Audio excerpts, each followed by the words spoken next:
మన వేమన. రచన డాక్టర్ ఆరుద్ర. ప్రచురణ శ్రీ వెంకటేశ్వర విశ్వవిద్యాలయం, తిరుపతి, 1985. మొదటి అధ్యాయం ప్రచారం, సంచారం. ఈ వ్యాసంలో నేను అని వచ్చే చోటల్లా ఆ నేను అన్న పదం ఈ వ్యాస రచయిత అయిన ఆరుద్రగారినే సూచిస్తుంది అని శ్రోతలు గమనించగలరు. అప్పటికి ఆంధ్రులకు ఉన్న ఒకే ఒక్క విశ్వవిద్యాలయం 53 సంవత్సరాల కిందట ఒక ధర్మనిధి కార్యక్రమంలో వేమనగారి మీద 61 ఉపన్యాసాలను ధారాళంగా ఇప్పించింది. ఇప్పుడు ఆంధ్రులకున్న 61 విశ్వవిద్యాలయాల్లో ఒకటి ముందుకు వచ్చి ఇంకో ధర్మనిధి కార్యక్రమంలో వేమనగారి మీద 2 ఉపన్యాసాలను ఇప్పిస్తుంది. చాలా సంతోషం. ఈ 53 సంవత్సరాల కాలంలో ఎన్నెన్నో వంతెనల కింద ఎంతెంతో గంగ పారింది. బ్రౌను దొరగారు వేమనగారి ప్రభావాన్ని గుర్తించి పద్య సంకలనాలను వివిధ ప్రదేశాల నుండి తెప్పించి పాఠభేదాలు గుర్తించి మొట్టమొదట ఒక పుస్తక రూపంలో అచ్చువేసిన 100 ఏళ్లకు గాని ఆంధ్ర విశ్వవిద్యాలయం వేమనగారిపై ఉపన్యాసాలను ఇప్పించలేదు. బ్రౌను మొదటి సంకలనం ప్రచురణ 1829. రాళ్లపల్లివారి ఉపన్యాసాలు ఇచ్చిన సంవత్సరం 1928. వీటిని పుస్తక రూపంలో ప్రచురణ చేసిన సంవత్సరం 1929. ఆ లెక్కను చూస్తే 53 ఏళ్లకు మలితడవ ఉపన్యాసాల కార్యక్రమం కొంచెం తొందరగానే జరిగిందని జమకట్టుకోవాలి. అనంతకాలంలో ఒక అర్ధశతాబ్దం రెప్పపాటు కాలంగానే చెప్పుకోవాలి. వేమనగారు యోగి వేమనగా ప్రసిద్ధులు. వారిని కవిగా కట్టమించివారే తొలుత గుర్తించారు. కవిత్వ తత్వ విచారం మొదటి ప్రచురణలోనే వేమనగారు మహాకవులలో చేరినవాడని చెప్పుటకై సామాన్యముగా శుష్కపండితులు దప్ప ఇంకెవరునూ సందియపడరు అని అన్నారు. కవిత్వ తత్వ విచారంలోని భావాలు 1899లో చిన్న వ్యాసరూపంలోనూ, ఆ తరువాత 1914లో పెద్ద పుస్తక రూపంలోనూ రామలింగారెడ్డిగారు రాశారు. వేమనగారి గొప్పతనం గురించి కట్టమంచివారు చెప్పిన 24 అంశాలను నేను బేరీజు వేసి చూశాను. వాటిని వివరించాలంటే వారు రాసిన పెద్ద పేరాగ్రాఫునంతా చదవాలి. కట్టమంచివారు సూత్రప్రాయంగా చెప్పిన చిన్న వాక్యానికి పెద్ద వ్యాఖ్యానం ఉదాహరణలలో వ్రాస్తే అదే ఒక విపుల పరిశోధనా గ్రంథమైపోతుంది. అది చెయ్యదగ్గ సత్కార్యమే కాని ఈ ఉపన్యాసం ఉద్దేశం వేరుగాబట్టి కట్టమంచివారికి మొట్టమొదట నమస్కారం చేసి నా ఉపన్యాసాన్ని ప్రారంభిస్తున్నాను. నన్నయ్య భట్టుగారికి నారాయణ భట్టులాగా కట్టమంచివారికి రాళ్లపల్లివారు కవిత్వ తత్వ విచార రచనలో చేదోడువాదోడుగా ఉండబట్టి కార్యము నెరవేరింది. ఈ సంగతి అవతారికలో రామలింగారెడ్డిగారే చెప్పారు. స్వయంగా ప్రతిభావంతమైన రాళ్లపల్లివారి విమర్శనా దృష్టి కట్టమంచివారి సాహచర్యం వల్ల పదునుదేరింది. అందుకే అనంతకృష్ణ శర్మగారు వేమనగారిపై ఇచ్చిన ఉపన్యాసాలు అంత సార్వభౌమంగా రూపొందాయి. ఈ సార్వభౌమం అన్నమాట రాళ్లపల్లివారికి ఇష్టమైన మాట. నా సమగ్ర ఆంధ్ర సాహిత్యం 8వ సంపుటి పీఠికలో వారు నా రచనకు ఈ విశేషణం వాడారు. శర్మగారు ఆ ఉపన్యాసాలు ఇచ్చేనాటికి తెలుగులోనే కాక ఇతర భాషలలో కూడా కలుపుకొని 43 వేమన పద్య సంకలనాలు అచ్చుపడ్డాయి. 1919లో వావిళ్లవారు ప్రచురించిన వేమన పద్యములు ఆంధ్ర తాత్పర్య సహితము అనే పుస్తకానికి రాళ్లపల్లివారు విపులమైన పీఠికను కూడా రాశారు. పంచాగ్నుల ఆదినారాయణ శాస్త్రిగారు తాత్పర్యాలు రాశారు. వావిళ్లవారి ప్రచురణకు పీఠిక రాసిన తరువాత 10 ఏళ్లలోపున అనంతకృష్ణ శర్మగారు వేమనగారిపై రఘుపతి వెంకటరత్నం నాయుడుగారి ధర్మనిధి ఉపన్యాసాలను ఇచ్చారు. రాళ్లపల్లివారి ఉపన్యాసాలకు 6 ఏళ్ల ముందుగానే వేమనగారి జీవిత చరిత్రను వంగూరి సుబ్బారావుగారు రాసి ప్రకటించారు. మరో 2 ఏళ్లకు దిగవల్లి వెంకట శివరావుగారు పోతన వేమనల యుగం మీద వ్యాసం రాసి బహుమానం పొందారు. రాళ్లపల్లివారి ఉపన్యాసాల తరువాత మరో 50 వేమన పద్య సంకలనాలు కాని, అనువాదాలు కాని, వ్యాఖ్యానాలు కాని వచ్చాయి. వ్యాసాలు, జీవిత చరిత్రలు పుంఖానుపుంఖాలుగా వెలువడ్డాయి. వేమనగారిపై పరిశోధనలు చేసి విశ్వవిద్యాలయాలలో డాక్టరేటు పట్టాలను పొందినవాళ్లు ఉన్నారు. కేంద్ర సాహిత్య అకాడమీ, భారత సాహిత్య నిర్మాతలు అనే పరంపరలో వేమనగారిపై ఒక గ్రంథాన్ని ప్రచురించింది. ఆంధ్ర ప్రభుత్వం యోగి వేమన తెలుగు విజ్ఞాన కేంద్రం అనే ఒక సంస్థను నెలకొల్పింది. 1839లో బ్రౌన్ దొర ప్రకటించిన వేమన పద్యాల సంకలనాన్ని ఈ సంస్థ ఇటీవలే ప్రచురించింది. కొన్ని ఊళ్లలో వేమనగారి పేరిట గ్రంథాలయాలు చాలా కాలం కిందటి నుంచీ ఉన్నాయి. వివిధ సాహిత్య సాంస్కృతిక సంస్థలు వేమనగారి కవిత్వంపై సభలు, సమావేశాలు, చర్చలు జరుపుతూనే ఉన్నాయి. ఆదిలోనే అందరూ వేమనగారిని సంఘ సంస్కారిగా గుర్తించారు. వీరిని తొలి అభ్యుదయ కవిగా, మొదట దిగంబర కవిగా, ప్రథమ విప్లవ కవిగా ఆధునికులు గుర్తిస్తున్నారు. వేమనగారి పద్యాలలో ఆదిమ శాస్త్రీయ సామ్యవాద బీజాలను, ఈనాటి అతివాద నక్సలైటు సిద్ధాంతాల వేళ్లను నేను గుర్తించి నా వేమన వేదం గ్రంథాన్ని వ్రాశాను. ఉస్మానియా విశ్వవిద్యాలయంలో డాక్టరేటు పట్టాను పొందిన చిరంజీవి ఎన్. గోపి వేమనవాదం అనే గ్రంథంలో కూడా వేమనగారి ప్రస్ఫుట ప్రగతిశీలత్వానికి అద్దం పట్టాడు. వేమనగారి మీద ఇప్పటికీ పెద్దపెట్టున పరిశోధనలు జరిగినట్టు కనబడుతుంది. కాని ఆదిలో రాళ్లపల్లివారు చేసిన ప్రాథమిక పరిశోధనలో విషయాలన్నీ విపులంగా చర్చించి ఆ కూలంకుష విమర్శలో తేల్చిన విషయాలు మూడని నేను ఒక వ్యాసంలో పేర్కొన్నాను. అవి: 1. వేమన కాలదేశములు నిశ్చయముగా చెప్ప వీలులేదు. 2. అతని సిద్ధాంతములు వివరముగా వేర్పరుప వీలు కాదు. 3. వేమన పద్యాల అచ్చుప్రతులందలి పాఠములు కూడా ఇంకను విమర్శింపవలసియున్నది. ఈ 3 విషయాలలో మొదటిది ఇంకా చిక్కు ప్రశ్నగాని మిగిలిపోవాలా? వేటూరి ప్రభాకర శాస్త్రిగారు, బండారు తమ్మయ్యగారి వంటి ఉద్దండ పండితులు వేమనగారి కాల నిర్ణయం గురించి చాలా పరిశ్రమ చేశారు. వాదోపవాదాలు చెలరేగాయి. మన పరిశోధక పండితులు వేమనగారి కాల నిర్ణయం గురించి తలా ఒక విధంగా అంచనా వేశారని నా సమగ్ర ఆంధ్ర సాహిత్యం 12వ సంపుటంలో ఒక జాబితాను ఇచ్చాను. వివిధ పండితుల ప్రకారం వేమన కాలమానాలు: వంగూరి సుబ్బారావు గారు తమ శతక కవుల చరిత్ర పుట 108లో వేమన కాలాన్ని 1412–1480 మధ్యకాలమని అన్నారు. శేషాద్రి రమణ కవులు వావిళ్లవారి ప్రచురణలో పుట 68లో వేమన కాలం 1460–1600 అని వ్రాశారు. వేదం వెంకటకృష్ణ శర్మగారు శతక వాంగ్మయ సర్వస్వం అనే తమ పుస్తకంలో పుట 141లో ఆయన కాలం 1565–1520 మధ్యన ఉండవచ్చునని అన్నారు. వేటూరి ప్రభాకర శాస్త్రిగారు 1926 ఆంధ్రపత్రిక ఉగాది సంచికలో వ్రాస్తూ వేమన కాలం 1650 సమీపమని అన్నారు. బండారు తమ్మయ్య గారు 1925 ఆంధ్రపత్రిక ఉగాది సంచికలో వేమన కాలాన్ని 1652–1726 మధ్యకాలమని అన్నారు.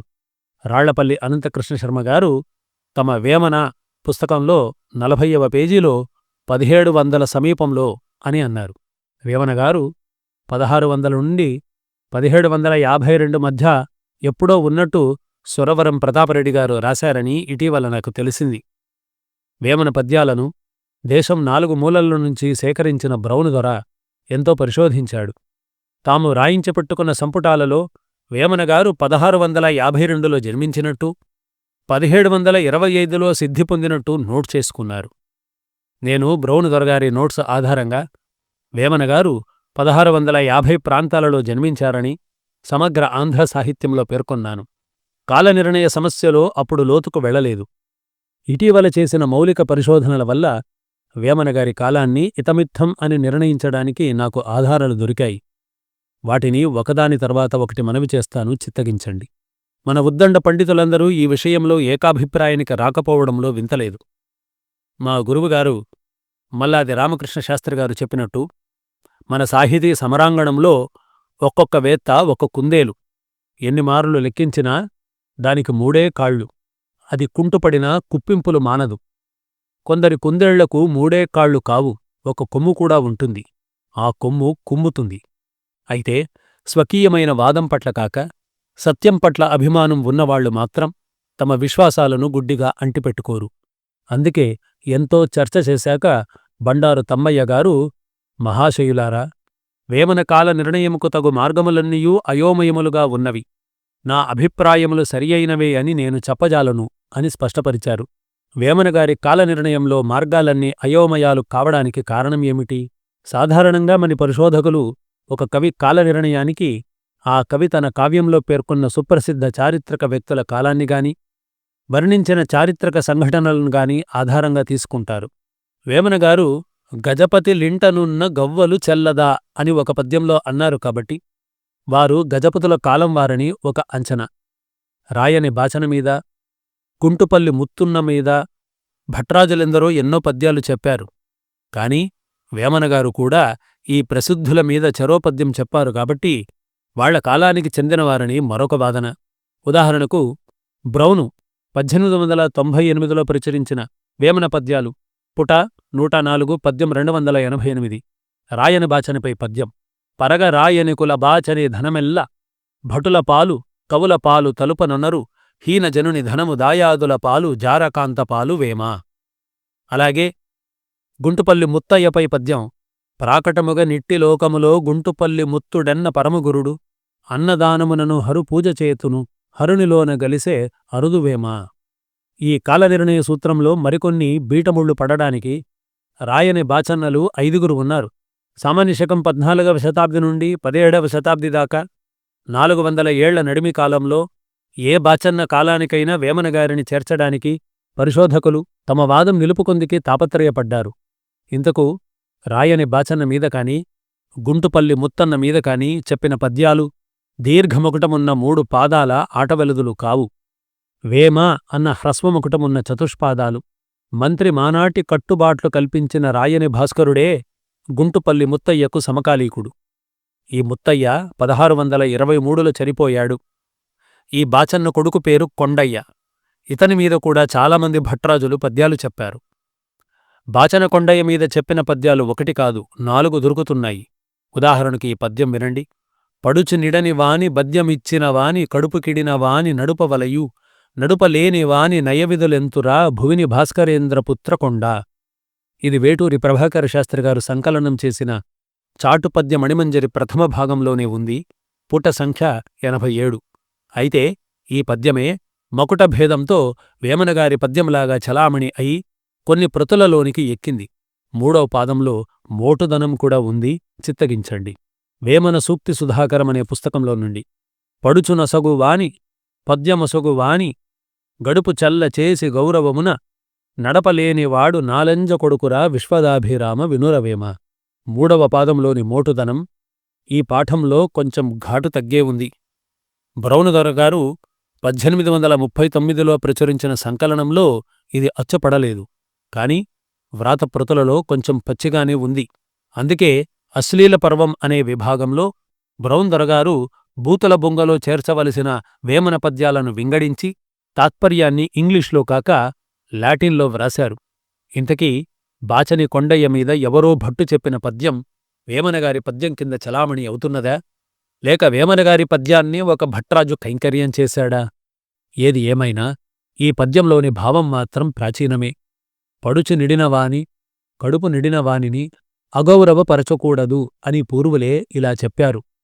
అన్నమిచ్చినవాని ఆలినిచ్చినవాని అపహసించుట హాని ఓ కూనలమ్మ. ఈ కూనలమ్మ పదంలో పద్యమిచ్చినవాని ప్రశస్తి లేదు. పద్యమిచ్చాక బహుమానమివ్వని వాడిని ఏ పురాతన కూచిమంచి జగ్గకవిలాంటివాడో తిట్టిన తిట్టులాగని ఇది కనబడుతుంది. వేమనగారు ఏ కావ్యమూ వ్రాయనూ లేదు, ఎవరికీ అంకితమూ ఇవ్వనూ లేదు. రాయని బాచనిమీద అతని కొడుకుమీద వేమనగారు పద్యాలు చెప్పారనడం వారిని కేవలం భట్రాజుని చేయడం మాత్రమే అవుతుంది. వేమనగారి సుప్రసిద్ధ పద్యాలు ఇతరుల పేరుమీదుగానూ లేక ఇతరుల ప్రఖ్యాత చాటువులు వేమనగారి ముద్ర అతికించడంతోనూ ప్రచారకరమవుతున్నాయని 1 డజను ఉదాహరణలను చూపించగలను. అనువుగాని చోట నధికులమనరాదు కొంచెముండుటెల్ల కొదవ కాదు కొండ ఎద్దముందు కొంచెమై ఉండదా విశ్వదాభిరామ వినురవేమ. ఇది సుప్రసిద్ధమే. ఈ పద్యంలోని మొదటి పాఠాన్ని యథాతథంగా తీసుకొని ఇంకో పద్యం వేమనగారి ముద్రతో అచ్చుకెక్కింది. దానిని వినండి: అనువుగాని చోట నధికులమనరాదు కాలమొక్క రీతి గడుపవలయు విజయుడిమ్ము తప్పి విరటుని కొల్వడా విశ్వదాభిరామ వినురవేమ. ఇది ప్రక్షిప్తం కాబట్టి ఈ పద్యం బ్రౌను దొరగారి ముద్రిత ప్రతిలోగాని వావిళ్ల ప్రతిలోగాని అదే కారణం వల్ల ఇటీవల బాలసరస్వతి బుక్ డిపోవారు వేసిన ప్రతిలోగాని కనపడదు. అయితే ఈ పద్యం ఎక్కడినుంచి వచ్చింది? కొంత పరిశీలన వల్ల ఆధారం దొరికింది. దీని అసలు పాఠం ఇది: అనువుగాని వేళ నదికులమనరాదు కాలమెరిగి రీతి గడుపవలయు విశ్వమేలు నకులుడశ్వశిక్షకుడాయే ఏమి చేయవచ్చు నీశ్వరాజ్ఞ. ఇది వేటూరిగారి చాటు పద్య మణిమంజరి మొదటి సంపుటంలోని 213వ పుటలో నుంచి తీసుకున్నది. ఈ పద్యంలోని నకులుడు ఇంతకుముందు చెప్పిన వేమన పద్యంలో అర్జునుడయ్యాడు. ఏమి చేయవచ్చు ఈశ్వరాజ్ఞ అనే ముకుటం విశ్వదాభిరామ వినురవేమ అయ్యింది. వేటూరి ప్రభాకర శాస్త్రిగారి చాటు పద్య మణిమంజరిలో ఏమి చేయవచ్చు నీశ్వరాజ్ఞ అనే ముకుటంతో 5 పద్యాలు ఉన్నాయి. అందులో మరొకటి కూడా వేమనగారి పద్యంగానే అచ్చుప్రతులకెక్కింది. ఆ పద్యమేమిటంటే, కర్మమెవరికైనా గడప ద్రోవగరాదు ధర్మరాజు తెచ్చి తగనిచోట కంకుభట్టు చేసే కటకటా దైవంబు ఏమి చేయవచ్చు నీశ్వరాజ్ఞ. ఇదే పద్యం చాలా చిన్న పాఠభేదాలతో వేమనగారి పద్యంలా అచ్చుకెక్కింది. కర్మమధికమైన గడిచిపోవగరాదు ధర్మరాజు గూర్చే తగనిచోట గంగుభట్టు నంగ కటకటా ఏమన విశ్వదాభిరామ వినురవేమ. ఈ పద్యం కూడా బ్రౌన్ దొరగారి ప్రతిలో లేదు. వావిళ్ల ప్రతిలోనూ డిటో. అయితే రెంటాలవారి శతకరత్నావళిలో ఉంది. అందులో పద్యం సంఖ్య 67. విజయుడిమ్ముదప్పి విరటునిగొల్వడా అనే 3వ పాదంలో 1 కాదు 2 పద్యాలు రెంటాలవారి ప్రతిలో ఉన్నాయి. రెంటాలవారికి బందరువారి వేమన సూక్తి రత్నాకరం మూలమై ఉండవచ్చు. ఏమి చేయవచ్చు ఈశ్వరాజ్ఞ అనే మగుటంతో పంచపాండవుల మీద పాంచాలి మీద కలిపి 6 పద్యాలు ఎవరో చెప్పినట్టుంది. సహదేవుడి మీద చెప్పిన పద్యం నష్టమైంది కాబోలు. వేటూరివారు చాటు పద్య మణిమంజరిలో దానిని ఇవ్వలేదు. ఇతరుల పద్యాలు వేమనగారి పద్యాల పేరుతో చలామణి అవుతున్నాయి అనడానికి ఈ ఉదాహరణలే కాక ఇంకా చాలా ఉన్నాయి. కల్లు నీళ్లు తాగి కడుపెద్ద వారితో చీర విడిచి తిరుగు సిద్ధురాలు పనులు తీరు వెనక పాతలు గట్టురా విశ్వదాభిరామ వినురవేమ. తాంత్రికుల భైరవి చక్రంలో పంచమకారాలను సూచిస్తూ వేమనగారు ఈ పద్యం చెప్పారు. ఇది వారి పద్యమే అనడానికి ఎటువంటి సందేహం లేదు. కాగా ఇలాంటిదే ఇంకో పద్యం ఉంది. చీరగట్టి రాత్రి సిగ్గు యొదిగుండు పగలు వీరవిడుచు పనులు ఎడల చేడగాదురా ఇది చేవాడి కత్తెర విశ్వదాభిరామ వినురవేమ. రాత్రి మండలంలో చీరలు విడిచే సిద్ధురాలి మీద పద్యం చెప్పినట్టే పనికత్తె మీద వేమనగారు పద్యం చెప్పినట్టు కనబడుతుంది గాని ఇది బ్రౌన్ దొరగారి ప్రతిలో ఉన్న వేమనగారి పద్యం కాదు. ఇదొక పొడుపు కథ. దీని అసలు పాఠం ఇది. చీరగట్టి రాత్రి సిగ్గువనొదిగుండు పగలు చీర విడిచి పనులు చేయువాడి కత్తె చేడియగాదురా సమ్మెటాంక భీమ జాణరాయ. దీనిని వేటూరి ప్రభాకర శాస్త్రిగారు తమ చాటు పద్య మణిమంజరిలో పొడుపు పద్యాల శీర్షిక కింద ప్రచురించారు. ఈ పొడుపుకు విడుపు ఏమిటంటే, పగడసాల కాయలు రాత్రి మూటగట్టి పగలు వాటిని విప్పుతారు. సమ్మెటాంక భీమ జాణరాయ అనే మగుటంతో మరో 2 పద్యాలు కూడా ఉన్నాయి. దీని భావమేమి తిరుమలేశ మగుటంలో 1 ఆ శీర్షికలోనే ఉన్నది. వింతలో వింత పొడుపు పద్యంగా వేమనగారి పద్యాన్నే ప్రభాకర శాస్త్రిగారు ఆ శీర్షికలోనే ఉదహరించారు. వ్రేలిమీద యుండు వెండుంగరముగాదు వ్రేలిమీద నుండి నేలజూచు అంబరమున తిరుగు అదియేమి చోద్యమో విశ్వదాభిరామ వినురవేమ. దీని భావం ఏ తిరుమలేశుడో చెప్పాలని అనిపించవచ్చు. వేటూరివారు విడుపు ఏమిటో చెప్పలేదుగాని బహుశా డేగ కావచ్చు. ఈ పద్యం ముద్రిత ప్రతులలో ఎక్కడా నాకు కనపడలేదు. ఏ తాళపత్ర గ్రంథంలో ఉందో పరిశోధించాలి. కొన్ని ముద్రిత ప్రతులలో ఉన్న ఈ పద్యం వినండి. విత్తమొకరికిచ్చి వితరణ గుణమున చిత్తమొకరికిచ్చి చరచినాడు బ్రహ్మచేతలన్ని పాడైన చేతలు విశ్వదాభిరామ వినురవేమ. ఈ పద్యం బ్రౌన్ దొరగారి 1839 ప్రతిలో లేదు. ఇది వేరొకరి చాటువు కావచ్చును. లోభిని గూర్చి తిట్టుపద్యాలు అనేకం ఉన్నాయని అందులో ఒకటి రావూరు దరసామి శర్మగారు ఉదాహరించారు. చూడండి. విత్తమొకరికిచ్చి వితరణ భరణంపు చిత్తమొకనికిచ్చి చరచినాడు బ్రహ్మయాలిత్రాడు బండిరేవున ద్రెంచ రెండు నొకనికీక బండు చేసే. ఇది ఎవరు చెప్పిందో తెలియదు. బ్రహ్మ ఆలిత్రాడు బండరేవున తెంపడం వేమనగారికి ఇష్టమే అయితే అది వేరే సందర్భంలో చెప్పారు. ఆడువారిగన్న అర్థంబు పొడగన్న బమ్మకైన పుట్టు రిమ్మ తెగులు బ్రహ్మయాలిత్రాడు బండిరేవున ద్రంప విశ్వదాభిరామ వినురవేమ. బ్రౌన్ దొరగారి ప్రతిలో మొదటి పాఠంలో పాఠభేదం లేదుగాని మిగతా 2 పాదాలు వేరే విధంగా ఉన్నాయి. ఆడువారిగన్న అర్ధంబు పొడగన్న సారమైన రుచులు చెవులగన్న నయ్యగాండ్లకైన నాశలు పుట్టవా విశ్వదాభిరామ వినురవేమ. ఆడవాళ్లను చూసినా, అర్థాన్ని చూసినా అప్పుడే కాదు, ఇప్పుడు, ఆ మాటకొస్తే ఎప్పుడూ ఆశలు తప్పవు. ఈషణత్రయాలలో ధనేషణ ముఖ్యం. ఒకడు పెట్టేవాడు, ఇంకొకడు చేయి పట్టేవాడు అన్న సమాజంలో పెట్టగలిగి పెట్టనివాడిని తిట్టడం సహజమే. పామరుడు నోటికొచ్చినట్టు తెడతాడు, పండితుడు పద్యం కట్టి తెడతాడు. అదే తేడా. వేమనగారి కాలం నాటికే తోటకూరకైన, దొగ్గలికైనను, తవుటి కుడుముకైన, తవుటికైన కావ్యములను చెప్పు గాండాలు మనమయిరీ అని అన్నారు. ఇలాంటి వాళ్లు ఇస్తే దాతను ఆకాశానికి ఎత్తివెయ్యడానికి, ఇవ్వకపోతే పాతాళంలో పాతెయ్యడానికి పద్యాల్లోనే ప్రయత్నిస్తారు. కవి చౌడప్ప ఈవిగలవాడి దేవుడు అన్నాడు. ఈయ్యా ఇప్పించగల అయ్యలకే గాని మీసమన్యులకేలా అని అడిగాడు. అతిలుబ్ధు వేడబోయినా ఎలా ఉంటుందో చెప్పాడు. వేమనగారు కూడా లోభుల మీద చాలా పద్యాలు చెప్పారు. ఈ పద్యం వినండి. దాతకానివాని తరచుగా వేడిన వాడు దాతయుగునే వసుధలోన అవురు దర్భయౌనే అబ్ధిలోన ముంచిన విశ్వదాభిరామ వినురవేమ. ఈ ప్రతిలోని పద్యాన్నే ప్రమాణంగా చూపెడుతూ అవురు అంటే జొరుగడ్డి అనే అర్థాన్ని సూర్యరాయాంధ్ర నిఘంటువులో ఇచ్చారు. బ్రౌణ్యం అనుబంధంలో అవురు, జవురుగడ్డి, గడ్డి అనే మాటలు ఉన్న ప్రయోగాలు కనపడతాయి. అయితే ఇటువంటిదే ఒక చాటువు కూడా ప్రచారంలో ఉంది, వినండి. దాతగాని వాని దాతని వేడిన దాతయౌనేవాడు ధాత్రిలోన ఆతుగొంచుబోయి యబ్ధిలో ముంచిన దర్భయౌనే యజ్ఞతంత్రములకు. ఈ చాటువును దీపాల పిచ్చయ్య శాస్త్రిగారు తమ చాటు పద్య రత్నాకరంలో ఉదహరించారు. ఈ పద్యాన్ని ముందుగా వేమనగారు చెప్పారో, చాటుకవి చెప్పాడో తేల్చడం కష్టం. ఇన్ని ఉదాహరణలు గమనించాక కొన్ని చాటుపద్యాలు వేమనగారి పద్యాలుగా చలామణి అవుతున్నాయని గట్టిగా నమ్మవచ్చు. అందుచేతే ముద్రిత ప్రతులలో కనపడే చారిత్రక వ్యక్తుల పేర్లను బట్టి వేమనగారి కాలనిర్ణయం చేయాలనుకుంటే మార్గాలన్నీ అయోమయంగానే ఉండక తప్పదు. వేమనగారి కాలనిర్ణయానికి వేరే మార్గాలు అన్వేషించాలి. తారీఖులు, దస్తావేజులు చరిత్రకు పరమార్థం కాకపోవచ్చుగాని చరిత్ర క్రమాన్ని తెలుసుకోవడానికి, అర్థం చేసుకోవడానికి అవి తోడ్పడతాయి. పాశ్చాత్యులు మన దేశం గురించి, మన ఆచార వ్యవహారాల గురించి, మన కవుల గురించి వ్రాసిన గ్రంథాలలో కొన్ని తారీఖులు కనబడతాయి, కొన్ని కాలనిర్ణయ సూచనలు కనబడతాయి. విదేశీయులకు, ముఖ్యంగా ఇంగ్లీషు వారికి అబేదుబాయి రచించిన హిందువుల ఆచారాలు అనే గ్రంథం వల్లనే వేమనగారి గురించి కొద్దిగానైనా మొదట తెలిసింది. ఈ పరాసు పాదిరి 1792 నుండి 1823 దాకా దక్షిణ భారతంలో, ముఖ్యంగా కర్ణాటకంలో మతబోధ చేశాడు. తెలుగు, తమిళ, కన్నడ భాషలు, సంస్కృత జ్ఞానం బాగా వచ్చినవాడు. ఈయనను ప్రజలు దొడ్డస్వామయవారు అని పిలిచేవారు.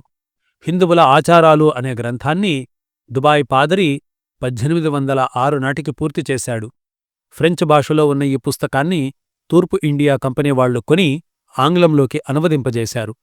1806లో తన గ్రంథాన్ని వ్రాస్తూ దుబాయ్ పాదిరి వేమనగారు గడచిన 150 సంవత్సరాల మధ్య ఉండేవారు అని నిర్ధారణ అయినట్టు వ్రాశాడు. అంటే 1556 ప్రాంతాలలో వేమనగారు జీవించారని ఈ పాదిరి చేసిన కాలనిర్ణయం. ఇది వినికిడి వల్ల చెప్పిన మాట గనుక ఊహాగానం కావచ్చునని కొందరైనా సందేహించవచ్చు. అయితే ఈ కాలనిర్ణయం వాస్తవానికి దరిదాపుల్లోనే ఉందని సులభంగా నిరూపించవచ్చు. అబేదుబాయి పరాసు పాదరి క్యాథలిక్. వాస్తవానికి తెలుగుదేశంలో ఫ్రాన్సు దేశపు జెసూట్ పాదరీలు క్రైస్తవ మతప్రచారం ప్రారంభించారు. సొసైటీ ఆఫ్ జీసస్ అనే సంస్థకు చెందిన ప్రబోధకులను జెసూట్లు అని అంటారు. పోర్చుగీసు జెసూట్లు భారతదేశంలో ప్రచారం చేసిన మొదటి క్రైస్తవ ప్రబోధకులు. జెసూట్లు తాము రోమాపురి బ్రాహ్మణులమని చెప్పుకునేవారు. 1610లో మధురలో మిషను స్థాపించిన రాబర్ట్ డి నొబిలి తత్వబోధస్వామి అని పేరు పెట్టుకుని తెలుగు, తమిళ, సంస్కృత భాషలలో ప్రావీణ్యం సంపాదించే గ్రంథాలు వ్రాశాడు. ఇతర జెసూట్లకు ఆదర్శప్రాయుడయ్యాడు. ఫ్రాన్సు దేశపు జెసూట్లు ఈయననే అనుసరించారు. సయాం దేశంలో మతప్రచారం చేద్దామనుకున్న పరాసు పాదరీలు ఆ దేశంలోని విప్లవ పరిస్థితుల మూలంగా 1689లో పుదుచ్చేరి వచ్చారు. కర్ణాటకం మిషన్ స్థాపించారు. మాడ్వేట్ పాదిరి, లేనేజ్ పాదిరి చెంజి మండలంలో ప్రచారం మొదలుపెట్టారు. ఆ తరువాత మాడ్విట్ పాదరీతో డిలాపాంటైన్ అనే పాదిరి కలిశాడు. ఈ ఇద్దరే తెలుగు గడ్డమీద క్రైస్తవాన్ని పాదుకొల్పారు. డిలాపాంటైన్ పాదిరి జ్ఞానబోధ స్వాములవారు అనే పేరు పెట్టుకున్నాడు. 1701 నాటికి చిత్తూరు జిల్లా పుంగనూరులో చర్చి కట్టాడు. 1707 నాటికి సిరా సుబాలో చిన్నబళ్లపురంలో చర్చిని నిర్మించారు. 1718లో అనంతపురం జిల్లా ధర్మవరం తాలూకా కృష్ణాపురంలో చర్చిని స్థాపించారు. కృష్ణాపురంలో లీగాక్ పాద్రి సంజీవనాథస్వామి అనే పేరు పెట్టుకుని ప్రచారం చేశాడు. ముదిగుబ్బలోని తుమ్మావారు, మోతుబర్లైన రెడ్లు వీరు 1715లో క్రైస్తవంలో చేరారు. సంజీవనాథస్వామి 1733 దాకా తెలుగు ప్రాంతాలలో ఉన్నాడు. 1737లో పుదుచ్చేరిలో మిషన్ అధిపతి అయ్యాడు. ఆ మరుసటి సంవత్సరం కృష్ణాపురం తిరిగి వచ్చి అక్కడే 67 సంవత్సరాల వయస్సులో మరణించాడు. ఫ్రాన్సు దేశపు రాజుగారి గ్రంథాలయానికి ప్రాచ్యదేశపు పుస్తకాలు కావాలని గ్రంథాలయ అధికారి ఫ్రెంచ్ తూర్పు ఇండియా కంపెనీ ఏజెంట్లకు తాఖీదు పంపాడు. దానిని పుదుచ్చేరి ఏజెంటు జెసూట్లందరికీ తెలియపరిచాడు. సంజీవనాథస్వామి కూడా ఈ సంగతి తెలుసుకుని కృష్ణాపురంలో తాను సేకరించిన తెలుగు గ్రంథాలను కొన్నింటిని ఫ్రాన్సు దేశం పంపినాడు. ఈ గ్రంథాలలో వేమన పద్యాలు, రుక్మాంగద చరిత్ర, విక్రమార్కుని కథలు అంటే బొమ్మ, రాజు, సింహాసనం కథలు కూడా ఉన్నాయి. ఒక ఫ్రెంచ్ తెలుగు నిఘంటువు, సంస్కృతాంధ్ర నిఘంటువు కూడా లీగాక్ పాదిరి ప్యారిస్ నగరానికి పంపించాడు. ఈ గ్రంథాలను ఈయన 1730 అక్టోబరులో రవాణా చేశాడు. 1731 జులైలో ఈ పుస్తకాలు ఫ్రాన్సు దేశం చేరుకున్నాయి. సంజీవనాథస్వామి 1730 నాటికే వేమన పద్యాల ప్రతిని సేకరించాడు కాబట్టి వేమనగారు అప్పటికే సుప్రసిద్ధులు అని చెప్పవచ్చు. 1780కి ఎంతటి పూర్వులో నిర్ణయించడానికి మరికొంత పరిశోధన అవసరం. ఫ్రెంచు రాజుగారి గ్రంథాలయ అధికారి జెసూట్ పాదరీలకు ఒక ఆసక్తికరమైన సూచన చేశాడు. భారతదేశంలో మతాంతరులైన హిందువుల దగ్గర తాళపత్ర గ్రంథాలు తప్పక ఉంటాయి. మతం మారిన తర్వాత ఆ పుస్తకాలు వాళ్ల చేతుల్లో ఉండడం ఎందుకు? అందుచేత వాటిని పుచ్చుకుని ఫ్రాన్సు దేశం పంపమన్నాడు. సంజీవనాథస్వామి తుమ్మావారి దగ్గర ఇతర గ్రంథాలతో పాటు వేమన పద్యాల ప్రతిని కూడా సేకరించడానికి ఆస్కారాలు ఉన్నాయి. తుమ్మావారు 1715లో క్రైస్తవులయ్యారు. వేమన పద్యాలను అంతకుముందే గ్రంథస్థం చేశారేమో. తుమ్మావారికి వేమనగారిమీద చాలా భక్తి ఉండి ఉండాలి. ఈ వంశంలోని వారు సంజీవనాథస్వామి ఇచ్చిన ఒక వచన గ్రంథాన్ని పింగళి ఎల్లన్న అనే బ్రాహ్మణ కవిచేత పద్యకావ్యంగా చెప్పించారు. దీని పేరు సర్వేశ్వర మాహాత్మ్యం లేక తోభ్య చరిత్ర. ఈ గ్రంథంలో ఎల్లన్న ఇతర కవులతో పాటు వేమనగారిని స్తుతించాడు. వేమనగారిని పూర్తి పేరు పెట్టి కీర్తించిన తెలుగు కావ్యాలలో ఇదే మొదటిది. మిగతా వాటిలో వేము అనే పొడిమాటే కనబడుతుంది. పింగళి ఎల్లన్న వీరశైవుడు కాబట్టి వేమనగారిని తనంతట తాను నుతించినా నుతించవచ్చు, లేక తుమ్మావారి ప్రీతికోసం చేసినా చేయవచ్చు. పింగళి ఎల్లన్న కాలాన్ని 1590 నుండి 1620గా కవుల చరిత్ర చెప్తున్నట్టు డాక్టర్ గోపి తన గ్రంథంలో పేర్కొన్నాడు. వీరేశలింగం గారు ఈ కవి 17వ శతాబ్ది మధ్యమునందున్నట్లు ఏర్పడుచున్నది అని రాశారు. అప్పటికి తెలుగు జిల్లాలలో క్రైస్తవ మతమే లేదు, పురం లేదు, అంతఃపురమున్నట్టు మతమే లేదు.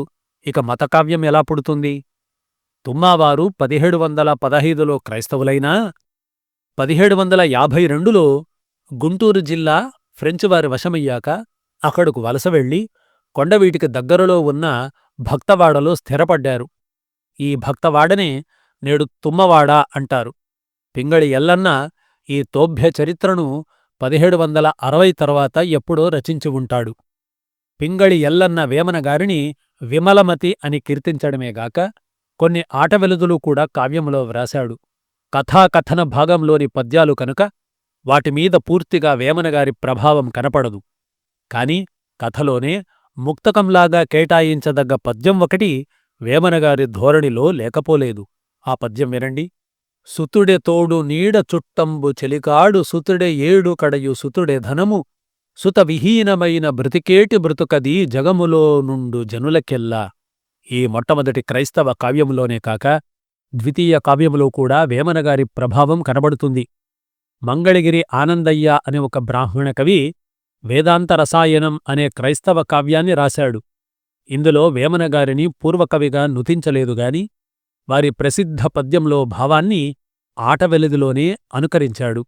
పదుగురాడు మాట పాటించి జూతురు జగతినెంత చదువు చదువుకునినా ఒకని మాట రచ్చలకు రాదుగావున సమయ సమచితోక్తి జరుపుమయ్యా. ఇది పదుగురాడు మాట పాటియై ధరజల్లు అనే వేమనగారి ప్రసిద్ధ పద్యానికి ప్రతిధ్వని.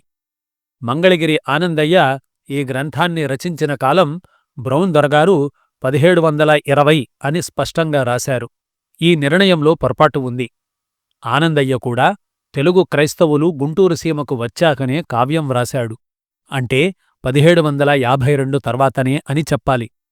1790లో మరణించిన ఒక వ్యక్తిని కావ్యంలో సజీవుడుగా కవి పేర్కొనడం వల్ల వేదాంత రసాయనం అంతకుముందే ఒక 10 ఏళ్ల కాలంలో రచించి ఉండవచ్చు. క్రైస్తవ మత ప్రబోధకులు, క్రైస్తవ కావ్యకర్తలు తప్ప మరెవరూ వేమనగారిని పట్టించుకోనట్లు కనబడుతుంది. ఆదిలో ఉత్సాహపూరితులై వేమనను కొనియాడిన వారు హిందూ పండితులు కాక క్రైస్తవ విద్వాంసులు, అందులోనూ ప్రొటెస్టంటులే అని నార్లవారు వ్రాశారట. Vemana through western eyes, edited by V R Narla.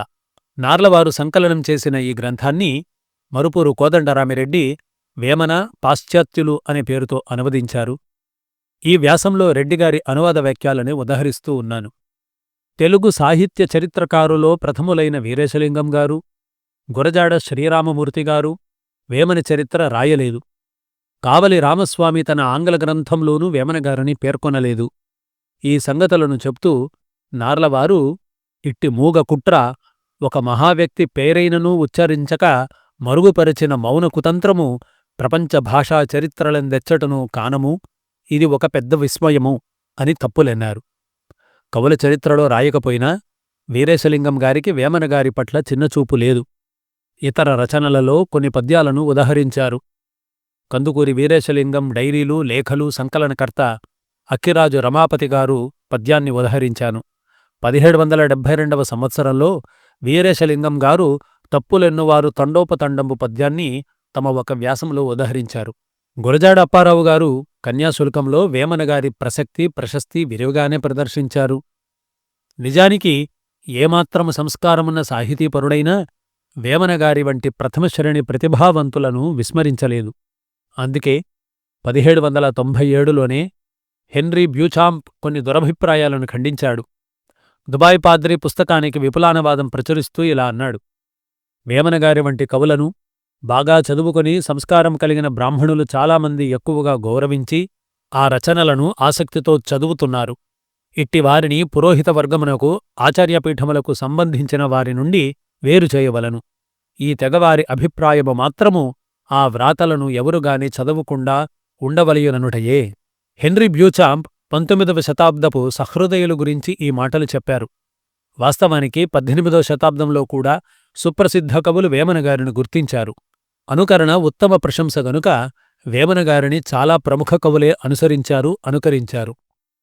వ్రాత వెంటగాని వరమీదు దైవంబు సేతకొలదిగాని వ్రాత కాదు, వ్రాతకజుడు కర్త సేతకు దాకర్త విశ్వదాభిరామ వినురవేమ. ఇది వేమనగారి సుప్రసిద్ధ పద్యం. దీనిని కనుపర్తి అబ్బయ్య అనుకరించాడు.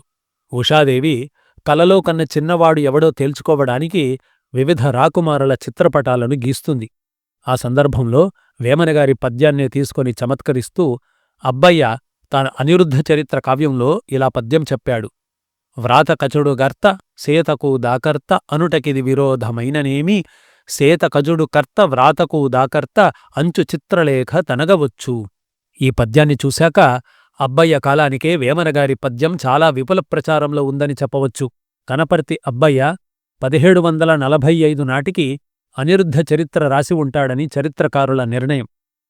ఒక్క అనిరుద్ధ చరిత్రలోనే కాదు, కవిరాజ మనోరంజనం అనే పురూరవ చరిత్రలో కూడా అబ్బయ్య వేమనగారి నడకని అక్కడక్కడ అనుకరించాడు.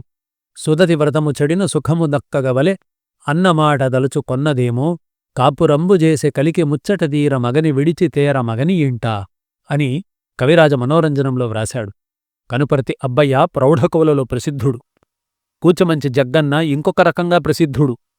ఇతడు కూడా వేమనగారిని అనుసరించినవాడే. వేశ్యల మీద వేమనగారు ఎన్నో పద్యాలు చెప్పారు. వాటిలో బాగా ప్రచారంలో ఉన్నది ఇది వినండి. లంజ లంజ కాని లావెల్ల కొనియాడు లంజ తల్లివాని లజ్జకడుగు తల్లిగలుగు లంజ తగులుట దోషంబు విశ్వదాభిరామ వినురవేమ. ఈ పద్యంలోని భావాన్ని కూచమంచి జగ్గన్న చంద్రరేఖా విలాపంలో ఇలా చెప్పాడు. పెళ్ళు కల్లలల్లి బొల్లి మాటలు చెల్లి మెల్ల మెల్ల నిల్లు గుల్లచేయు తల్లిగలుగు లంజె సుల్లోలమతి జేరు పల్లవులకు సౌఖ్యమిల్ల జగతి. కూచిమంచి జగ్గకవి కాలం కూడా కనుపర్తి అబ్బయ్య కాలానికి దగ్గరలోనే ఉంది. జగ్గన్న అన్నగారు కూచిమంచి తిమ్మన్నగారు సుప్రసిద్ధులు, కవిసార్వభౌమ బిరుదాంకితులు, లాక్షణికుడు, బహుకావ్యకర్తలు. ఆయన 1715 నాటికే రుక్మిణీ పరిణయం అనే కావ్యం మొదలుపెట్టారు. 1520 ప్రాంతాలలో రాజశేఖర విలాసం అనే కావ్యం చెప్పారు. అందులో వేమనగారిని ఒకటి కాదు 2 పద్యాలలో అనుకరించారు. కామిగాక మోక్షగామిగాడు అన్న పద్యపాదం వేమనగారి పద్యాలలో బాగా ప్రాచుర్యం పొందింది. దీనిని రాజశేఖర విలాసంలో కూచిమంచి తిమ్మయ్య ఎలా వాడుకున్నది చూడండి.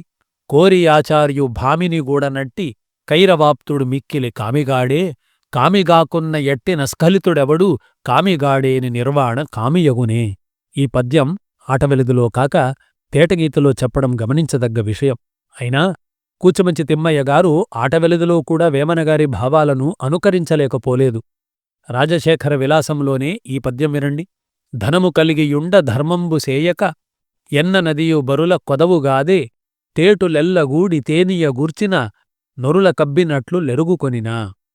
ఇందులోని భావాలే కాక కొన్ని మాటలు కూడా వేమనగారి పద్యంలోనివే కావడం గమనార్హం.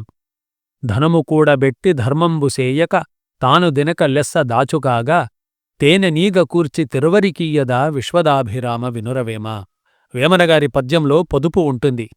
అదే భావాన్ని ఇతరులు 4 పాదాలలోకి సాగదీయాలి. కూచిమంచి తిమ్మయ్యగారు అదే పని చేశారు. ఏది ఏమైనా 1720 నాటికే రాజశేఖర చరిత్ర రచించిన కూచిమంచి తిమ్మయ్యగారి కాలానికి వేమనగారి పద్యాలు చాలా ప్రచారంలో ఉన్నాయి అంటే 1730లో సంజీవనాథస్వామి అని పేరు పెట్టుకున్న ఫాదర్ లీగాక్ పారిస్ నగరానికి వేమన పద్య సంకలనాన్ని పంపించడంలో విడ్డూరమేమీ ఉండదు. వేమనగారు క్రీస్తు శకం 1700 నాటికే సుప్రసిద్ధులని నిరూపించడం ఇలాగ జరిగింది. కాని ఆయన ఖచ్చితంగా ఏ సంవత్సరాలలో జీవించారో పరిశోధించాలి. ఇది కూడా కొంత శ్రమపడితే సాధ్యమే. మరికొన్ని ఆకారాలను పరిశీలించుదాం. వేమనగారి పద్యాలు ఎంత బహుళ ప్రచారం పొందాయో వారి చిత్రపటం కూడా ఒకటి అంత ప్రాచుర్యం పొందింది. తంజావూరు రాచనగరంలో ఉండే ఒక తైలవర్ణ చిత్రం నుండి ఫోటోలు, రేఖాచిత్రాలు రూపొంది వేమనగారి జీవిత చరిత్రలలో, పద్య సంకలనాలలో ప్రచురితమయ్యాయి. తంజావూరు రాచనగరులోని చిత్రాన్ని కట్టమంచి రామలింగారెడ్డిగారు చూశారు. నేను 1955లో సరస్వతీ మహల్ మీద పరిశోధనా వ్యాసం వ్రాయడానికి తంజావూరు వెళ్లాను. రాచనగరు అంతా చూశాను. ఆ రాజవంశంలో అప్పటికి సజీవులుగా ఉన్నవారిని కలుసుకున్నాను.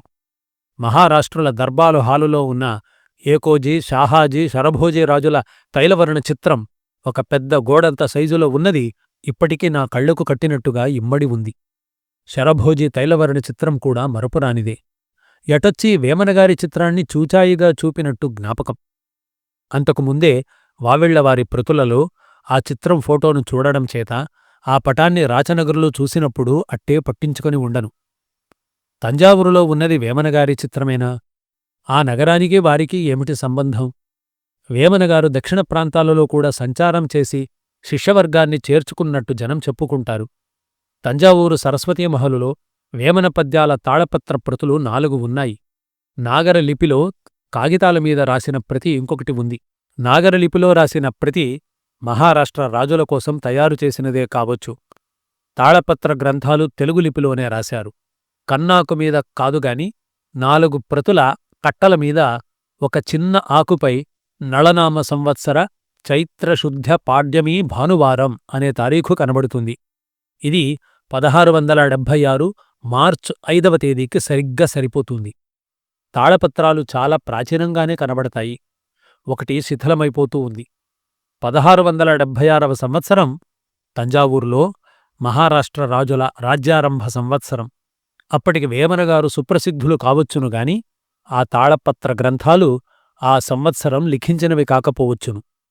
శతాబ్దం, మాసం, తిథి, వారం సరిగ్గా సరిపోతున్నా సంశయించడానికి వేరే కారణాలు ఉన్నాయి. వాటిని తర్వాత విశదం చేస్తాను. ప్రస్తుతం తంజావూరికి వేమనగారికి ఉన్న సంబంధం ఏమిటో తేల్చుకోవాలి. మహారాష్ట్ర రాజులు గద్దె ఎక్కడానికి ముందు నాయకరాజుల అవసాన కాలంలో వీరవైష్ణవం రాజులకు అభిమతమైన మతమయ్యింది. భోసల రాజులు రాగానే అద్వైతం, దానితో పాటు ఇతర మతాలు తిరిగి తల ఎత్తుకున్నాయి. 1684 నుండి 1710 దాకా పాలించిన షాహాజీ కాలంలో భాసురానందనాథుడు అనే దీక్ష పరమశివేంద్ర సరస్వతులు, కృష్ణానందులు అద్వైతాన్ని ప్రబోధించారు. మానస సంచరరే వంటి కీర్తనలు రాసిన సదాశివ బ్రహ్మేంద్రుల వారు ఈ పరమశివేంద్ర సరస్వతుల శిష్యులే. శ్రీధర వెంకటేశ దీక్షితులు బోధేంద్రయతి నామసిద్ధాంతాన్ని, భజన పద్ధతిని ప్రవేశపెట్టారు. తంజావూరు రాజ్యంలో ఆధ్యాత్మిక చింతన ఎక్కువైంది. షాహాజీ కేవలం షణ్మతాలకు, షడ్దర్శనాలకు మాత్రమే ప్రోత్సాహం ఇవ్వలేదు. గంగాధర వాజపేయ ఆధ్వర్యంలో అవైదిక దర్శన సంగ్రహం అనే గ్రంథాన్ని సంకలనం చేయించాడు. నాస్తిక దర్శనాలను కూడా అవగాహన చేసుకోవాలనే సహృదయత ఆ రాజ్యంలో ఉంది. రామభద్ర దీక్షితులును మరో 6గురిని షడ్దర్శన సిద్ధాంత సంగ్రహం సంకలనం చెయ్యమని షాహాజీ నియమించాడు. అప్పటికే తెలుగులో వేదాంత శతకాలు చెప్పిన దత్తాత్రేయ యోగి, పరమానంద తీర్థులు తంజావూరు రాజ్యంలోని మన్నారుగుడిలో ఉన్నవారే. ఇటువంటి వాతావరణంలో యతులు, పరమహంసలు, యోగులు చర్చలు, సాధనా చేస్తూ ఉన్న కాలంలో వేమనగారు తంజావూరు విచ్చేసి కొన్నాళ్లు అక్కడ ఉన్నా ఉండవచ్చు. మహారాష్ట్ర రాజుల మాతృదేశం కొంకణం. తంజావూరులో వారు కొంకణేశ్వరునికి ఆలయం కట్టారు. భోసల రాజులలో ఆఖరివాడైన శివాజీ, ఈయన 1832 నుండి 1865 వరకు అధికారంలో ఉన్నాడు. ఈయన తన అన్నపూర్ణ పరిణయం అనే నాటకంలో కొంకణేశ్వర అన్నపూర్ణల పూర్వోదంతము వారి పరిణయం అని వర్ణించాడు. వేమనగారి కాలంలో మహారాష్ట్రాన్ని కొంకణమని పిలిచేవారు కాబోలు. వారు చెప్పిన 2 పద్యాలలో కొంకణం ప్రసక్తి కనబడుతుంది. మొరుగు రాజ్యమల్ల మ్రొక్కబోవును కొంత రామనాథమేగి రట్టుపడును వినని వింతలెల్ల వినును కొంకణమందు విశ్వదాభిరామ వినురవేమ. ఈ పద్యం మొదటి పాదంలోని మొదటి మాట మొరగు అనేది అసాధు పాఠం. మొరకు రాజ్యం అని వేమనగారు ఉద్దేశించారేమో. బ్రౌన్ దొరగారి 1839 ప్రతి పునర్ముద్రణ పీఠికలో ఈ పద్యాన్ని ఉటంకించి బంగోరే మొరసు రాజ్యం అనే పాఠాన్ని ఇచ్చాడు. మైసూరు రాష్ట్రంలోని కోలారు ప్రాంతాలను మొరసునాడు అంటారు. ఇది ఒక మండలంలోని నాడేగాని ప్రత్యేకంగా రాజ్యం కాకపోవచ్చు. బ్రౌన్ దొరగారు ఈ పద్యానువాదంలో పూల్స్ అనే మాటను వాడారు గనుక సాధుపాఠం మొరకు కావచ్చు. షాహాజీ పరిపాలనా కాలంలో ఛత్రపతి శివాజీ కుమారుడు రాజారాం చెంజికోటలో ఉండేవాడు. మొగలాయి సైన్యాలు చెంజిని 1691 నుండి 1697 దాకా ముట్టడించాయి. రాజారాం సహాయార్థం షాహాజీ సేనలను పంపించవలసిన తరుణంలోనే సేతుపతి తన రాజ్యాన్ని మధుర నాయకరాజులు కల్లోలపరుస్తున్నారని మొరపెట్టుకుంటూ సహాయం అర్థించాడు. షాహాజీ తన సేనలను చెంజికి పంపించకుండా రామనాథానికి పంపాడు. ఆ సేనలు పగవాళ్లను ఓడించి సేతుపతి రాజ్యాన్ని నిలబెట్టాయి. రామనాథానికి వెళ్లి రట్టుపడిన వాళ్లు మధుర నాయకరాజు మొరకు అన్నదే వేమనగారి పాఠమైతే ఈ చారిత్రక విషయాలు ఈ పద్యానికి నప్పుతాయి. చెంజికోట మొగలాయి ముట్టడికి తట్టుకుంది. కొంకణంలో ఈ వార్త వింతగానే వినబడి ఉండవచ్చు. ఇది వేమనగారి పద్యమే అయితే ఆయన తంజావూరులో 1697 లోపున ఉండడానికి ఆస్కారం ఉంది. వేద ప్రామాణ్యాన్ని, యజ్ఞయాగాదులను, బ్రాహ్మణాధిక్యతను, విగ్రహారాధనను అంగీకరించకపోయినా వేమనగారు తత్వబోధన చేస్తూ సంసారయోగాన్ని ఉపదేశించాడు. తంజావూరు రాచనగరంలో వారి పటం ఉండడానికి వారి ప్రభావం భోసల రాజుల మీద ప్రగాఢంగా ఉండి తీరాలి. షాహాజీ, శరభోజీ, తుడజాజీలు ముగ్గురు సంస్కృతాంధ్ర, మహారాష్ట్ర భాషలలో సాహిత్యరచనలు చేసినవాళ్లే. షాహాజీ కాలంలో యక్షగానాలు, శృంగార పద్యాలు విరివిగా కవులు చెబుతున్నా ఆ రాజు మాత్రం వైరాగ్య నీతి పదాలు త్యాగేశముద్రతో విరచించాడు. ఈ పదాలలో వేమనగారి ప్రభావం ఏమైనా ఉందేమో చూడాలి. తల్లిదండ్రి మీద దయలేని పుత్రుండు పుట్టనేమి వాడు గిట్టనేమి పుట్టలోని చదలు పుట్టదా గిట్టదా విశ్వదాభిరామ వినురవేమ. ఇది వేమనగారి సుప్రసిద్ధ పద్యం. దీని ఛాయలు షాహాజీ ముఖారీ రాగంలో చెప్పిన ఒక పద్యంలో ఉన్నాయి. పుట్టినప్పుడే కీర్తి పుణ్యమార్జించేవాని పుట్టుక సఫలము పోనే అట్టుషాయని వాని పుట్టుక యాలనే పుట్టలో చీమలు పుట్టలేదటమే. వేమనగారి పద్యంలోని చదలు షాహాజీ పదంలో చీమలు అయ్యాయి. తంజావూరు భోసలరాజులు చెప్పిన నీతి వైరాగ్య పదాల మీద కొద్దిగానైనా పరిశోధనలు ప్రారంభం కాలేదు. సరస్వతీ మహలు గ్రంథాలయంలోని తెలుగు పండితులు ఎన్ విశ్వనాథం గారి సంపాదకత్వంలో షాహాజీ మరాఠీలో చెప్పిన త్యాగేశ పదాల సంకలనం ఇటీవల నాగర లిపిలో వెలువడింది. ఈ మరాఠీ పదాలను తెలుగు లిపిలోనే మొదట రాశారు. షాహాజీ చెప్పిన తెలుగు పదాలను కొన్నింటిని విశ్వనాథం గారు నోట్ చేసుకున్నారు.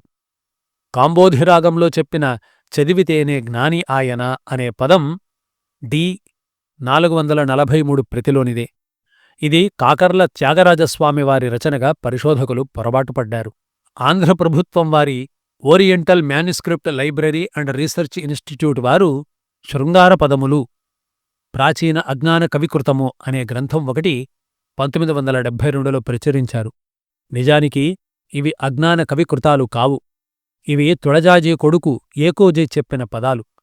పెదతండ్రులు షాహాజీ షరభోజీల మీద, తండ్రి తుక్కోజీ మీద ఏకోజీ చాలా శృంగార పదాలు చెప్పాడు.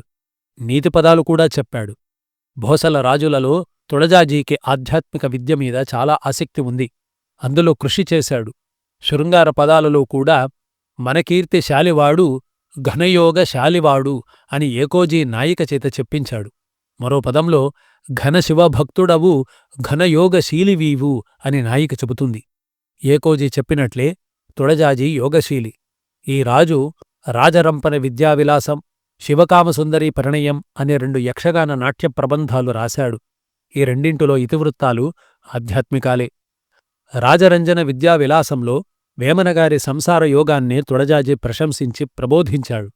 ఈ నాటకంలో జీవుడు ఈ తనువు నీటిబుగ్గగా అంటే పరమేశ్వరుడు తనువు ముఖ్య సాధనము మోక్షమునకు జీవరాజా అని చెప్తాడు. వేమనగారు దేహవాదులు. ఆ భావాల ప్రభావం ఇక్కడ కనబడుతుంది. జీవుడు సంసారము మరి నిస్సారమెంచి చూడదేవదేవా అంటే పరమేశ్వరుడు సారము సుమ్మీ సంసారమిన్నింటిలోన జీవరాజా అని ప్రబోధిస్తాడు. నిమ్మన్నలేదు నీకీ ఆశ్రమమున నెమ్మి గృహస్థులై నిఖిల ధర్మములు సాధించి యామీద సత్సంగమాది సాధనంబుల ముక్తి సాధింతువు అని జీవరాజుకు మోహనయోగి మొదటే చెబుతాడు. వేమనగారు తమ పద్యాలలో సంసార యోగాన్ని చాలా పద్యాలలో ఘనంగా చాటారు. వెతల తీర్చువాడు వేదాంత వేద్యుడు రతుల నేలువాడు రసికుడవును సతిని పెనగువాడు సంసార యోగిరా విశ్వదాభిరామ వినురవేమ. మ్రానులోన అగ్ని మదియుండంగా వచ్చు అగ్నినుండ మరాను కలవి కాదు మ్రానులోని అగ్ని మర్యాద సంసారి విశ్వదాభిరామ వినురవేమ. రద్దిమాని మనసు రాపాడి ధ్వని చూసి ముద్దుగులుకు నాత్మ మూలమంది సద్దుసేయ్యకున్న సంసారయోగియే విశ్వదాభిరామ వినురవేమ.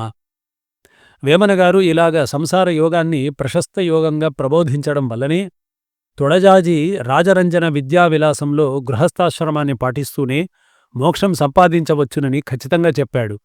సకల ధర్మంబులు సకల కామ్యములు సకల పుణ్యములు మోక్షము వీలుగాను ఆర్జింతురీ గృహస్థాశ్రంబునను వర్జించి పాపాది వర్గంబునెప్పుడు.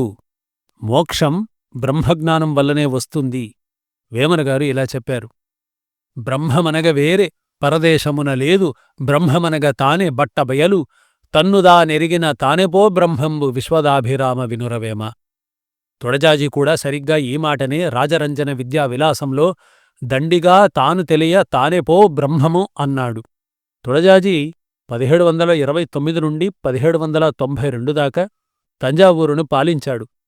తెలుగుదేశంలో కూచిమంచి తిమ్మయ్య గారి మీద వారి తమ్ముడు జగ్గన్న మీద వేమనగారి ప్రభావం కనిపించింది కూడా ఈ కాలమే. దక్షిణ భారతంలో వివిధ ప్రాంతాలలో సరిసమానంగా ఏకకాలంలోనే వేమనగారి కీర్తి వ్యాపించి ఉంటుంది. చాటుపద్యాలు చెప్పేవారి కవిత వారి జీవితకాలంలోనే త్వరిత ప్రచారం పొందుతుంది. క్షేత్రయ పదాలు అలాగే ప్రసిద్ధమయ్యాయి. క్షేత్రయ్యలాగే వేమనగారు కూడా రాయలసీమలో జన్మించి అక్కడ పెరిగి పెద్దవారైన తమ జీవితకాలంలో కొంతకాలం తంజావూరు రాజ్యంలో ఉన్నారని నిస్సందేహంగా చెప్పవచ్చు. క్షేత్రయ్య తంజావూరు రాజ్యంలో పదాలు చెప్పాక ఆయన్ని అనుసరిస్తూ ఎందరో పదాలు చెప్పారు. వేమనగారిని అనుకరిస్తూ ఇతర కవులు పద్యాలు చెప్పారా లేదా అని పరిశోధించాలి. నాయకరాజుల కాలంలోనూ భోసల రాజుల కాలంలోనూ యక్షగాన రచనలే ఎక్కువగా జరిగాయి. యక్షగానాలలో ద్విపదాలు, కందాలు విరివిగా ఉంటాయి, కాని ఇతర ఛందాలు చాలా అరుదు. అయినా వేమనగారి ప్రభావం వల్లనే భోసల రాజుల కాలంలోని యక్షగానాలలో ఆటవెలుదులు ప్రవేశించాయి.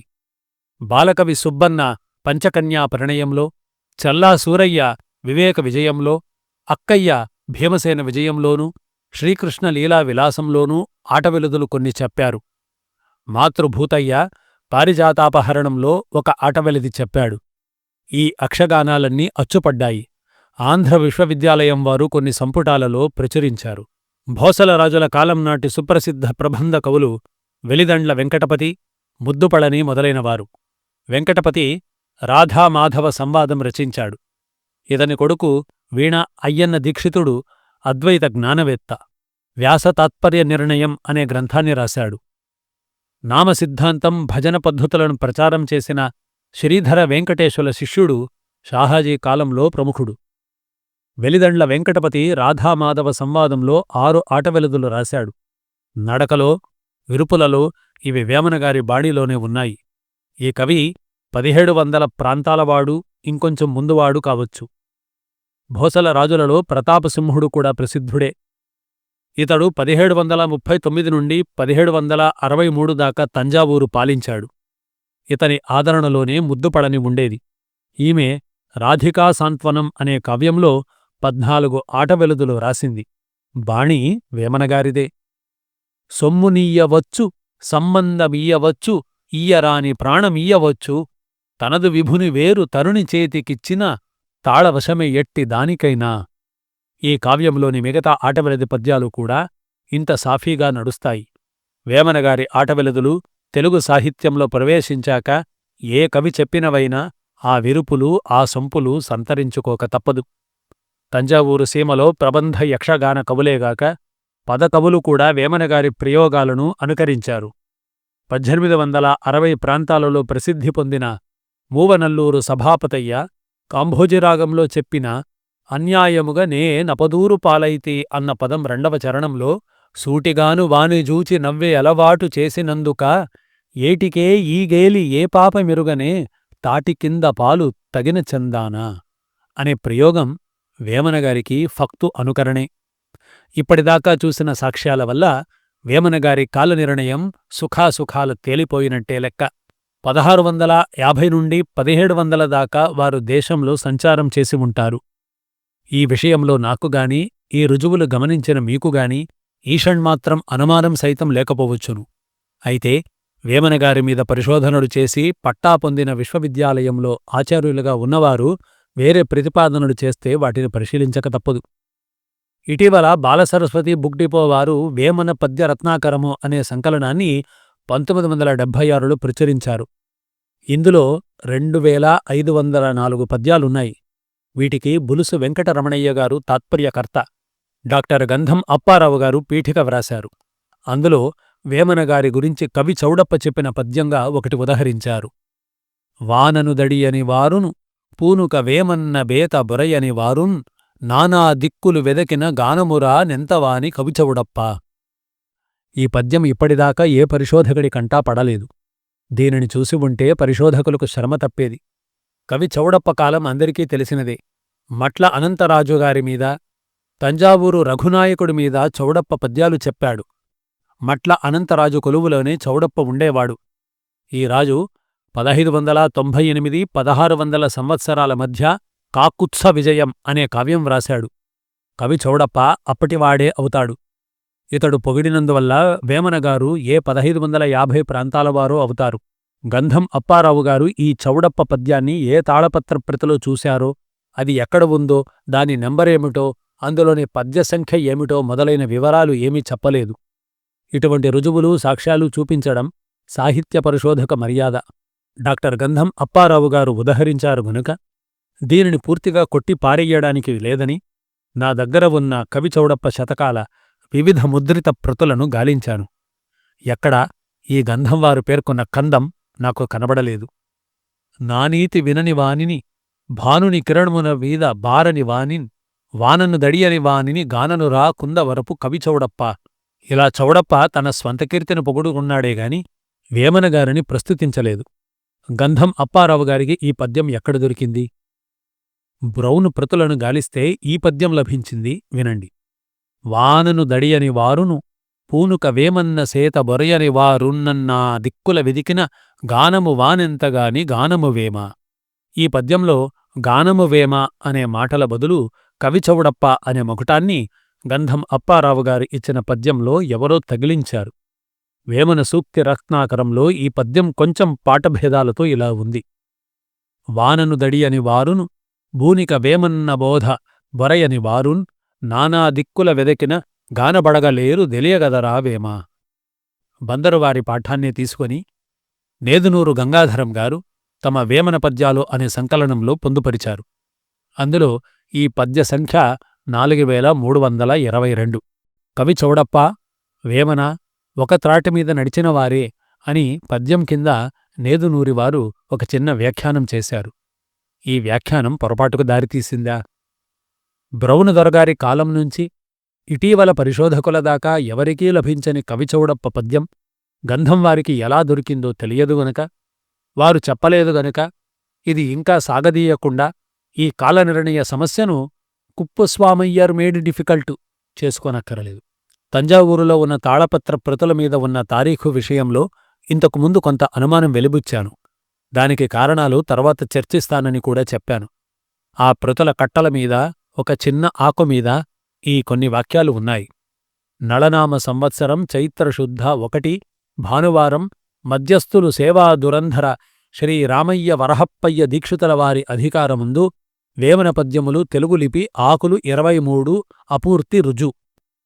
నళనామ సంవత్సరం చైత్రశుద్ధ 1 భానువారం మధ్యస్థుల సేవా దురంధర రాజు శ్రీ రామయ్య వరహప్పయ్య దీక్షితుల వారి ఆజ్ఞ ప్రకారం నానా చిల్లర పద్యాలు 106 అపూర్తి. ఇందులో ఇచ్చిన శాకాబ్ద మాస తిథి వారాలు 1676 మార్చి 5వ తేదీకి సరిపోయినా అప్పుడు వరహప్పయ్య దీక్షితులు అనే వ్యక్తి ఉన్నాడని చెప్పలేం. భోసల రాజులలో కడపటివాడైన శివాజీ కాలంలో వరహప్పయ్య ఉన్నాడు. గాన విద్యలలోన ఘనుడైనవాడు సేవాదురంధ్ర శ్రీ గల్గువాడు వరయోగశాలియు వరహేంద్రఘనుడు పరిపూర్ణ విద్యల ప్రబలినవాడు ఇటువంటి మిత్రుడు ఇరువంక గొలువ పటువుగా వెలసిల్లు భాగ్యము స్వాంగ శ్రీ శివాజేంద్రుడు చెలగు సద్విభుడు. ఈ ద్విపద పంక్తులు శివాజీ రచించిన అన్నపూర్ణ పరిణయంలోనివి. వరహేంద్రుడికి సేవాదురంధర అనే బిరుదు ఈ ద్విపద పాదాలలోనూ చిన్న ఆకుమీద కనబడే వ్రాతలలోనూ సమానంగా ఉంది. చిన్న ఆకుమీద చెప్పిన నళనామ సంవత్సర చైత్రశుద్ధ పాడ్యమి భానువారం 1676 మార్చు 5వ తేదీకి కాక 1856వ సంవత్సరం ఏప్రిల్ 6వ తేదీ ఆదివారానికి కూడా సరిపోతుంది. ఎటొచ్చి ఇది తంజావూరులో మహారాష్ట్ర రాజ్యం అంతరించిన మరుసటి సంవత్సరం దాకానే శివాజీ పాలించాడు. డి 414 ప్రతిపైన ఉన్న చిన్న ఆకులో చివర రుజు అనే ఒక మాట ఉంది. డి 4007 ప్రతిపైన చిన్నాకులో ఈ మాట లేదు. అంటే డి 411 ప్రతినే ఇంకొకదానితో టైపారు చేసి పాఠాల వివరం పద్యసంఖ్య నిర్ణయించారన్నమాట. డి 407 ప్రతికి అటువంటిది జరగలేదు. ఇందులో గజేంద్రమోక్షం, వెంకటేశ శతకం కూడా ఉన్నాయి. వరహప్పయ్య కాలంలో గ్రంథాలయంలోని పుస్తకాల జాబితా ఇంకొకసారి తయారయ్యిందనే ఈ చిన్న ఆకు తెలియజేస్తోందనుకోవాలి. శరభోజి కాలంలో 1807లో ఒక జాప్తా పరిష్కారంబున కలుగజేసినట్టు దాఖలాలు ఉన్నాయి. శరభోజి మహారాజువారికి పట్టమయ్యేందుకు మునుపు ఈ సరస్వతీమహల్ పుస్తకాలకు వివరమైన జాప్తా లేదు. 1720 కాళయుక్తి సంవత్సర శరభోజి మహారాజువారి పట్టమయ్య మన్యంభట్లు అనే గంగాధర భట్టు సదాశివ భట్లకు దానాధికారం ఇచ్చిన పిమ్మట ఈ సరస్వతీమహల్ కాగితాల పుస్తకాలు తాట్యాకుల పుస్తకాలను తగుమైన వార్లనే నియమించి పెరినీలునూ జాప్తా రాసి శాలివాహన శక సంవత్సరము 1722, ఇంగ్లీషు సంవత్సరములు 1801లో జాప్తా పరిష్కారముగా కలుగజేసినది రౌద్రనామ సంవత్సరము. సరస్వతీ మహలులో ఉన్న తాళపత్ర గ్రంథాల లేఖన కాలం తెలియకపోయినా బ్రౌన్ దొరగారు సేకరించిన వాటిలో డి 1733 అనే ప్రతి చాలా ప్రాచీన ప్రతి అని డాక్టర్ గోపి గుర్తించారు. అయితే కేటలాగులో ఇచ్చిన తిథికి, గోపి నోట్ చేసుకున్న తిథికి తేడా ఉంది. డాక్టర్ గోపి తాళపత్ర ప్రతిని చూసి కేటలాగులోని తిథిని దిద్దుకున్నారేమో. ప్రజోత్పత్తి సంవత్సర వైశాఖ శుద్ధ సప్తమి శుక్రవారమే డి 1733లో లిఖించిన తేదీ అయితే అది 1691 ఏప్రిల్ 24 కాకపోవచ్చు. నేను చూచినంత మట్టుకు డి 1742 ప్రతి చాలా ప్రాచీనం. వ్యయ సంవత్సరం ఆశ్వయుజ శుద్ధ నవమి ఆదివారానికి సరియైన 12-10-1766 ఆ ప్రతి లేఖనకాలం. తంజావూరు వ్రాతప్రతుల తారీఖు చర్చ కేవలం పరిశోధనా కుతూహలం కోసమే కాదు, కాల నిర్ణయ సమస్యను పరిష్కరించడానికి అవసరం. ఏది ఏమైనా 1730 నాటికే జెసూటు పాద్రీలు ప్యారిస్ నగరానికి వేమనగారి పద్య సంకలనం పంపారు కాబట్టి వేమనగారు అప్పటికి ముందువారు, అనగా 1691-1697 సంవత్సరాల మధ్య జరిగిన మొగలాయిల చెంజు ముట్టడి కాలంలో రామనాథపురం కల్లోలాన్ని ఒక పద్యంలో వేమనగారు సూచించారు గనుక ఆయన ఆ కాలంలోని వారే. అప్పటికి వారి వయస్సు ఎంత అయి ఉంటుంది అన్న ప్రశ్న తేల్చడానికి కొంత పరిశోధన అవసరం. ఈ విశేషం ప్రస్తుతానికి సశేషం. ఈ లఘుచిత్రం మీకు నచ్చినట్లయితే, ఇందులోని అంశాలు ముఖ్యమైనవి అని మీకు అనిపిస్తే దయచేసి ఇతరులతో పంచుకోండి. ఘనమైన మన సాంస్కృతిక చారిత్రక సంపదను కాపాడుకునే యజ్ఞంలో మాకు సహకరించండి. ధన్యవాదాలు.